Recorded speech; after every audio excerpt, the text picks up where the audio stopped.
Restore point ఇదొక science fiction thriller film directed by Robert halls. Plot ఏంటంటే ఈ cinema 2041 year నుంచి start అవుతుంది. సైంటిస్ట్స్ ఎవరైతే ఈ రికవరీ టెక్నాలజీని కనిపెడతారో ఆ సైంటిస్ట్ ని తన వైఫ్ ని మర్డర్ చేస్తారు. అయితే ఈ కేస్ ని లేడీ డిటెక్టివ్ కి అప్పచెప్తారు. తను ఈ రీస్టోర్ పాయింట్ ని యూజ్ చేసుకొని ఈ కేస్ ని ఎలా సాల్వ్ చేసింది అనేది మిగిలిన కథ.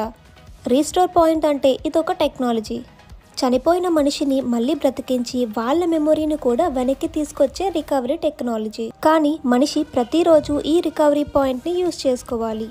మనం 24 అవర్స్ లోపు మనల్ని మనం బ్యాకప్ చేసుకోకపోతే రిమైండ్ చేస్తుంది లాస్ట్ బ్యాకప్ 24 అవర్స్ ఎగో అని. అసలు ఎందుకురా మనం బ్యాకప్ చేసుకోవాలి అంటే సడన్ గా మనకి ఏమైనా అయ్యి చనిపోతే మళ్ళీ మనల్ని బ్రతికించినప్పుడు మన మెమోరీస్ ని రీస్టోర్ చేయడానికి ఈ టెక్నాలజీ యూజ్ అవుతుంది. ఒకవేళ మనం లాస్ట్ 24 అవర్స్ గా రీస్టోర్ చేయకపోతే లాస్ట్ గా మనం ఎప్పుడు రీస్టోర్ చేస్తామో అక్కడ వరకునే మనకి మెమోరీస్ బ్యాకప్ అవుతాయి. ఇంకా ఈ సినిమా చూడొచ్చా అంటే ఈ సినిమా అందరి గురించి కాదు. ఎవరైతే ఎంటర్టైన్మెంట్ కావాలి, యాక్షన్ సీన్స్ కోరుకుంటారో వాళ్ళకి ఈ సినిమా బోర్ కొడుతుంది.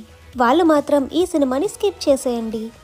డిటెక్టివ్, స్పై థ్రిల్లర్స్ నచ్చే వాళ్ళు ఈ సినిమా ఒక్కసారి చూడొచ్చు. సినిమా అయితే చాలా సీరియస్ గానే రన్ అవుతుంది. One of the best detective cinema అయితే కాదు, కానీ 2041లో మనుషులు ఎలా ఉంటారు, వాళ్ళ లైఫ్ స్టైల్ ఎలా ఉంటుంది అన్నది మాత్రం డైరెక్టర్ బాగా చూపించాడు. ఈ సినిమా కొంచెం స్లోగానే ఉంటుంది. అంటే డిటెక్టివ్ టైప్ సినిమాలు స్లోగానే ఉంటాయి అనుకోండి. ప్రొడక్షన్ వాల్యూస్ చాలా బాగున్నాయి. రిచ్నెస్ కనిపిస్తుంది ఎవ్రీ ఫ్రేమ్లో. విజువల్స్ చాలా బాగున్నాయి. న్యూడ్ సీన్స్ లేవు, కానీ ఒక సీన్లో గోడకి 2 న్యూడ్ ఫొటోస్ కనిపిస్తాయి. టెక్నాలజీని చూపించే విధానం నిజంగా సూపర్ అనిపించింది. బ్యాక్గ్రౌండ్ స్కోర్ మాత్రం సూపర్ గా ఉంది. తెలుగు డబ్బింగ్ కూడా సూపర్ గా పడింది. ఈ cinema run time 1 hour 55 minutes ఉంటుంది. ఈ సినిమాకి నా రేటింగ్ 3.5/5. మరెన్నో మూవీ రివ్యూస్ కోసం మా ఛానల్ని సబ్స్క్రైబ్ చేసుకోండి. లైక్ చేయడం మర్చిపోకండి. జై హింద్.